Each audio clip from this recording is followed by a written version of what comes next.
Good afternoon, sir. Yes po? I will get the result of my DNA. Where is the old man? Sandali po at tatawagin ko. Parang umakyat sa lalamunan ang hininga ni Asher habang nakatayo at naghihintay. Pasok na po kayo sa office. Anang babae nang lumabas ito sa kwarto ng matanda. Kasama niya ang dalawa sa mga tauhan hanggang sa loob ng opisina. The man was looking at him when he entered. I must be proud. I must say, you are the billionaire, Montenegro. Panimula ng lalaki. Here is the result of your paternity test, Asher. Dinampot pa nito ang envelope at iniabot sa kanya. I have another result to get, he says. If that doesn't watch with this, I'll take another test. And if that matches with the other one, you know what will happen to you. Ikaw na rin ang nagsabi ng Montenegro ako. I am more powerful than you know. I just don't normally use it for my personal claims. But if I have to, I will. Banta niya sa lalaking ngumiti lang at napakibit balikat. Sa tingin mo wala akong kapit, Mr. Montenegro? Ang mahalaga ay nagawa kong aking obligasyon. Marami rin akong pwedeng idahilan. Siya naman ang nagkibit balikat tapos tumalikod siya dahil napipikon siya sa sagot na matanda sa kanya. Tinignan niya kung ano mangyayari oras na gaguhin siya nito. Kahit na marami itong pwedeng idahilan, hindi siya magpapatalo. Bit-bit ang envelope na lumabas na si Asher doon. Sa kotse siya dumiretso. Hindi mawari kung gusto niyang tignan ang resulta o hindi. Pero wala siya magagawa. It was already on his hands. It's time to open it and to see it for himself. Are you ready, Asher? Inugot niya ang kanyang papel. Tinignan kagad ang resulta. Agad niyang nibalik yun sa loob at napati ang bagang na humawak siya sa manibela ng kotse. Nandito na! Nakabungis-ngis na sabi ni Wolf nang kaharapin si Ava sa isang lugar sa parking ng townhouse ng babae. Lumapit lang to sa kanya at nagbaba ng sunglass, sabay sabi ni nasan ang resulta ng DNA. Nahulaan agad niya na ito, Ava. Di nagpigil na papangisin ni Wolf habang inaaralan ng tingin ang kaharap niya. Ang ganda mo pala pero mas natural ang ganda ni Kiana. Anito dahil may tama pa to ng droga sa sistema. Walang preno ang bunganga ng lalaki. Do you want to live? Naniningkit ang matang tanong ni Ava rito. Biro lang. Anyway, nandito na ang result. Let me see. Did you open it? Hindi pa. Sabi mo ikaw eh. Nasaan ang bayad ko para dito? Kaliwaan tayo. Damn! Mura ni Ava. Mukha kang pera. This is just a result. In fact, alam ko ng resulta nito dahil kinausap ko na si Ninong Rai. Ang bayad ko sa iyo para sa sunod mo ng trabaho. You have to execute the next plan, ruining her image, making her look like a whore. Nakangisi at naiinis pa nitong sabi. Pabor. Malakas na sagot ni Wolf. Magkano bang bayad mo sa akin? Since you will enjoy her company, her body I mean, I will pay you 100,000 pesos only. Ngumisi si Wolf at umiling. Hindi yan naabot sa dulo ng libangan ko. 500,000. Aba, kapag nireklamo ko yun ng rape, paano? Taka ka ba? Siyempre hindi mo rirapin. You have to think of a better plan. 500. Sarado. Oras na mako mong alpha. Hahatian mo kasama na. Deal? Wala yan sa usapan. Nakairap na sagot pa ni Ava rito. Eh yun nga ang gusto ko. Tsaka alam ko marami ka pang ipapagawa. Tama ba? Di naman nakaimik ang babae dahil aminado ito na totoo yon. Marami pa ang susunod. She has to secure her position over Asher. She will need this man for it. To distance Kiana. Except the additional next day. Matabang na sagot ni Ava, tsaka hinugot ang laman ng papel. Nakangiti nito siyang tinitingnan. Kampante sa resulta at sa paging kontrabida sa buhay ni Kiana. Pedrosa. Gigil na gigil si Ava sa nakitang resulta ng DNA test. Nanlalaki pa ang mata nito dahil hindi ito makapaniwala sa nakikita. Is this true? She asked in her mind. Excluded. Yun ang nakasulat sa pesteng papel na hawak niya ngayon, na wala siyang ginawa kundi ang lumukusin yon at itapon dahil wala iyong kwenta. The fuck? Mura nito at nagtataka naman ang adik na si Wolf. Bakit mo nilamukos ang ebidensya? Para tong tangang nagmamadali at kinuha pa ang papel. Ebidensya na hindi ikaw ang ama? You are such a fool. Ngit-ngit na sabi pa ng babae. Bakit ako? Sisihin mo yung ninong mong gurang. Siya ang may gawa nito, hindi ako. Tangina naman. Kwarta na para ibili ng bato, magiging imagination pa? Ava shook her head in dismay. Mangyak-ngyak ang babaeng kinuhang smartphone at galit na hinanap ang numero ng matandang ninong. Walang sumasagot sa cellphone number ni Rai, kaya naman sa telepono tumawag si Ava. The secretary answered. Give the phone to Ninong Rai. Who's this? Ma'am? Ava de la Peña, boba. Okay, Ma'am Ava, boba. Just hang on. Lalo itong nanggigil dahil doon. Hindi siya boba, heaven's sake. Dumako ang mata niya kay Wolf na nakatunganga sa papel na kusot-kusot.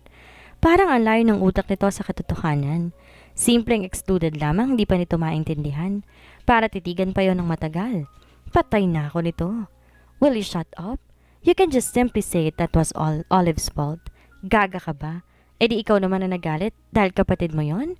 She is not my sister. In fact, I also hate her. Sa halip na solo kong kayamanan, kahati ko pa siya dahil legally adopted siya ng parents ko. I don't even care about her. How much money did Dad use to bail her and twist and turn her foolishness? Millions. I hate her. Utak talang ka rin siya katulad mo. Kapag ako sumabit dito, gagawin din kitang talangka. Ibaling mo kay Olive ang sisi. That's all. I'll continue paying you. Hello, Ava? A calm voice over the next line lingered. Well, guess what? Ninong Rai, anong ginagawa mo? Mukhang di ka na marunong tumanaw ng utang na loob sa mga tumulong sa'yo. I do not forget that, Ava. Kaya ako naglagay sa ganong sitwasyon dahil sa pagpeke ko ng resulta ng isang test. I would never make the same mistake again. I told myself.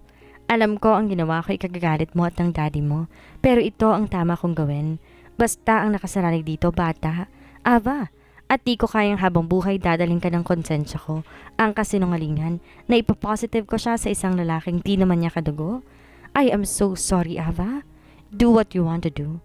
Sana maging matuwid ka bago mo papagsisiyan lahat ng to. Iha! Agad niya tong pinatayan ng tawag dahil inis na siya. Naluluha siya sa sobra niyang galit. And what? Si Asher ang ipinag-positive nun? The hell? Gusto niyang itapon ang smartphone sa sobrang pagkadismaya. She has to think of a better plan. She has to. Damn!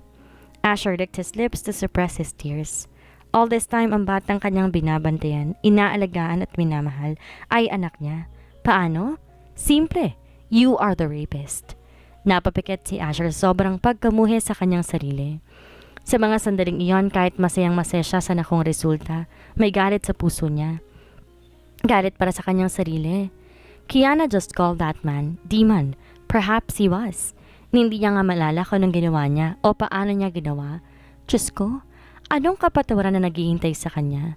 Dalawa ang hawak niyang papel na parehas na nagsasabi na siya ang ama ni Alora. Yes, kanina hindi niya muna binuksan ang resulta. Sa unang laboratorio, sabay nilang nilabas sa mga papel na makuha ni Ada sa isang lab.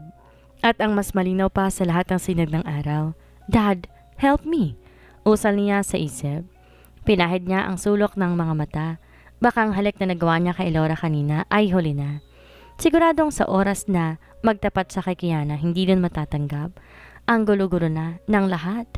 Kung ano-ano na mga sinasabi ni Olive kay Kiana, hindi din matatanggap. Kung ano-ano mga sinabi nito, she made her believe something stupid. All this time, that woman knows that he is the father. Pilit na tinatago ng babae na yon ang lahat. Kailangan niya na magsabi ng totoo kahit na alam niya, makakadagdag siya sa stress kay Kiana. Now that he has the confirmation in his hands, it's time to confess. Though he does not know what to confess, mapapatay niya ang kanyang sarili. Sa tuwing iisipan niya kung anong kanyang ginawa at wala siyang maalala o maisip. Sa dami ng babaeng dumaan sa kanyang mga kamay, wala siyang maisip. Magtatapat siya, anuman ang mangyari, ngayon na. Pinaandar niya ang sasakyan para puntahan na si Kiana. Di sila po pwedeng mag-usap sa harap ni Elora. Ayaw niyang masaktan ng anak niya. Yes, anak niya. Galing yun sa kanya mula ulo hanggang paa. Walang ambag si Wolf na kahit ano kay Elora o kahit na sino pang lalaki. Sa lahat ng to, iisa ang kanyang nasisiguro. Kapag siya ang sumala sa babae sa initiation, walang ibang lalaking po pwedeng gumalaw doon. Siya lang. Kiana was not raped by his members, only the Lord. Inayos niyang sarili makalipas ng ilang sandali at tag-ipon siya ng lakas ng loob para umalis na sa kinapipirmahan niya. He has to see Kiana no matter what happens, no matter how much hatred she will feel towards him. Sa harap ng abo ng kanyang ama si Asher, naghanap ng tatag ng kalooban. Ngayon lamang niya nakaramdam ng husto na gusto niyang isumpa ang sarili niya sa mga sandaling ito. Naligo muna siya at nagbihis matapos niyang umalis sa may laboratory. Pero hanggang ngayon, nakaupo pa rin siya sa harap ng mini altar nila. Senyorito, tawag Mama Reposa sa kanya sa may pinto ng chapel. Hindi na siya lumingon pa sa babae. Anong oras na raw kayo aalis ni Manang Marla? Babalikan ko siya. Ako munang aalis. Sige po, senyorito. You're looking sad, senyorito. Is there a problem? Nothing serious, Moth. Sige po. Maiwan ko na po muna kayo. Hindi na siya umimik. At makalipas ng ilang sandali, ay tumayo na rin siya. Wish me luck, Dad. Paalam niya sa ni Benedicto na may katabi na litrato. Bago pa siya sumakay ng sasakyan ay nagpang-abot pa sila ni Marla. Naghahanda na ito na bag na dadalhin para pansamantalang samahan si Kiana sa bahay. Kung siya, gusto niya nang kunin ang mga iyon at si Belen. Pero paano? Yaya, aniya sa may edad na kasambahay. Ihintay na lamang kita rito. Yaya, remember your question? Nakapamulsang tanong niya. Tumigil to sa pagsizipper ng bag at tiningala siya. Kung binata pa ako? Bakit? I have an answer why Elora looks like mommy in every angle. Diyos ko.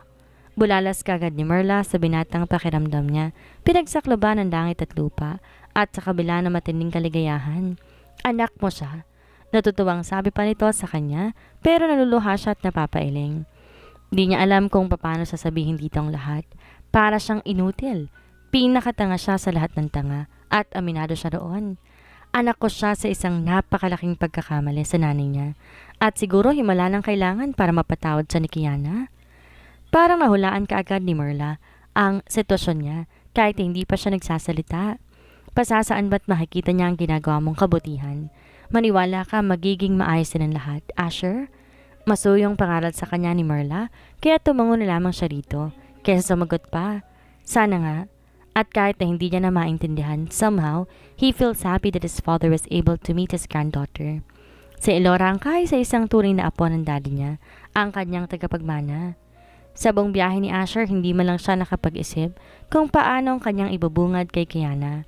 Buong oras niyang pinag-isipan ng mga sasabihin. Nire-rehearse sa madaling salita pero wala ni isang tatama sa palagay niya. At ngayon nga, narito na siya sa tapat ng bahay ng mga Pedrosa.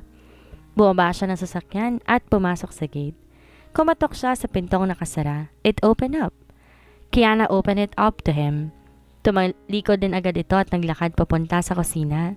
Tumingin siya sa higaan ni Elora. Wala roon ang bata. Where is she? Tanong niya na kaagad naman nagpanik. Sino? Tanong ni Kiana. Bibi? Bakit mukhang takot ka na mawala si Yesh? Tanong ni Kiana sa kanya. Nasaan siya? Sinama ba siya ni Lola Belen? Nalilitong tanong pa niya. He is damn terrified. Dahil siguro alam niya na may malaki siyang kasalanan noon na pagbabayaran niya ngayon.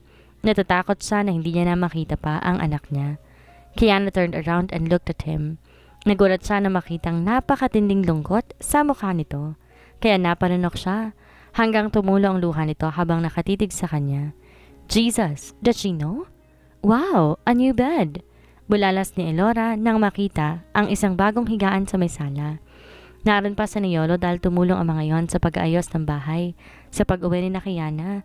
Off naman ngayon ang mga yon sa internship dahil nag-asikaso ng requirements para sa graduation. Kiana did not pay attention to it. Ang buong focus ito ay nasa paglabas sa ospital. Tila nga ba na wala na rin dito ang kaisipan na pagtatapos sa pag-aaral.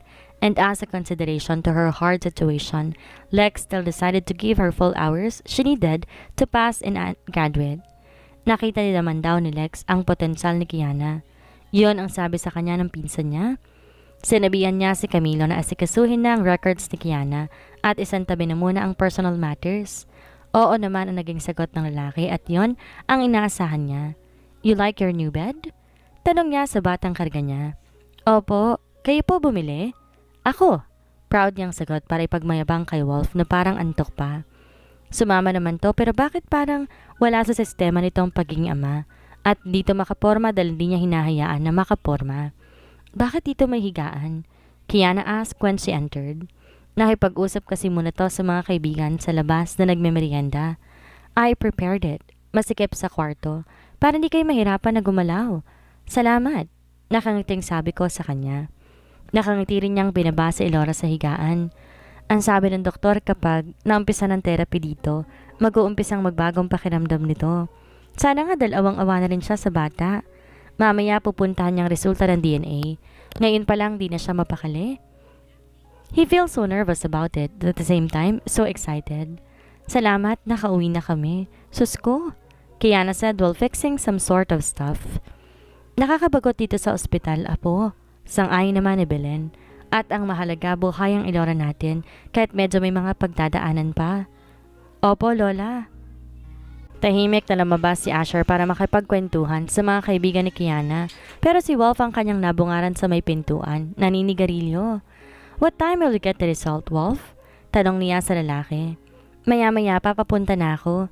He just nodded. Wala naman tong alam na nagpapa-DNA din siya sa dalawang laboratorio. Dapat match ang resulta ng dalawa. Palihim niya pinagmasdan si Wolf. Mabigat ang loob niya rito. Hindi niya alam kung bakit. Ganon naman talaga siya. May mga taong magaan ang loob niya. Kay Frederick din ganito ang kanyang pakiramdam. Pero dahil gusto at mahal niya si Ava noon ay binaliwala niya. Gusto niya nang maniwala sa kasabihan na first impressions last. Makalipas ng ilang sandali, nagpaalam na si Wolf kay Kiana at kay Belen. Nakikita niya talaga ang coldness sa mga mata ng dalaga tuwing kaharap ang lalaki. Natatandaan niya ang sinabi ni Kiana na nagdaang araw na demonyong ama ni Elora. He felt so hurt and he did not know why. Dahil malamang may parte niya nagsasabing baka siya talaga ang ama at hindi ang kung sino. Inurasan lang niya si Wolf habang nakikipagkwentuhan siya kay Ronnie. Pagkatapos nagdesisyon din siyang magpaalam kay Kiana. Nasa may kwarto ang dalaga, naglalagay ng mga tiniklop na damit. Asher noticed that she really decided to forget the Lord things she found out about him. Thank God. Kahit siniraan na siya ni Ava, mas alam pa rin ito na wala naman siyang mali. He knocked twice to the slightly open door. Humaba ang leg ni Kiana at tinanguan siya. Pasok ka. Luminga siya. Baka makalimot ako. Biro niya na makitang wala naman si Belen sa paligid.